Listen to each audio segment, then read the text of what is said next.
যুক্তরাষ্ট্রের president Donald ট্রাম্পের ঘনিষ্ঠ মিত্র এবং মেক আমেরিকা গ্রেট অ্যাগেইন প্রচারণার প্রভাবশালী ব্যক্তি লরা লুমার দাবি করেছেন সাবেক প্রেসিডেন্ট জো বাইডেন ক্যান্সারে আক্রান্ত এবং তিনি পরবর্তী 2 মাসের মধ্যে মারা যেতে পারেন।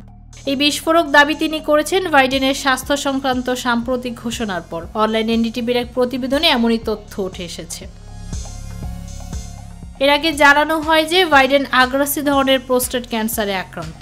এরপর এক্স-রে একাধিক পোস্টে লুমার দাবি করেন, জুলাই মাসে আমি বলেছিলাম বাইডেন টার্মিনাল রোগে আক্রান্ত, এখন সেটা প্রমাণিত হচ্ছে।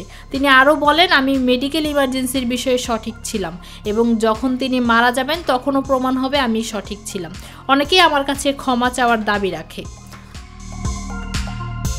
উল্লেখ্য, লুমার তার জুলাই 2024 সালের একটি পোস্ট পুনরায় শেয়ার করেছেন। সেখানে তিনি দাবি করেন বাইডেন মারা যাচ্ছেন। তিনি আরও বলেন, বাইডেন টার্মিনাল ক্যান্সারে আক্রান্ত।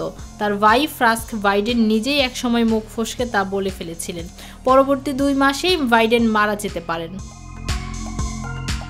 লুমার অভিযোগ করেছেন, হোয়াইট হাউস দীর্ঘদিন ধরে প্রেসিডেন্ট বাইডেনের চিকিৎসা সংক্রান্ত তথ্য গোপন করেছে। এমনকি তিনি হোয়াইট হাউসের চিকিৎসকদের বিরুদ্ধে রেকর্ড জালিয়াতির অভিযোগও তোলেন। তার ভাষ্য অনুযায়ী বাইডেনের সঙ্গে চিকিৎসকদের একাধিক মধ্যরাতের গোপন বৈঠকের প্রমাণ রয়েছে। লক চেক করলেই সেগুলো মিলবে। লুমার পুরো বিষয়টিকে হোয়াইট হাউসের ইতিহাসে সবচেয়ে বড় কেলেঙ্কারি বলে অভিহিত করেছেন। তার দাবি, বাইডেন প্রেসিডেন্ট থাকা অবস্থায় পুরো সময় জুড়েই ক্যান্সারে আক্রান্ত ছিলেন, তবে প্রশাসন তা চেপে গিয়েছিল।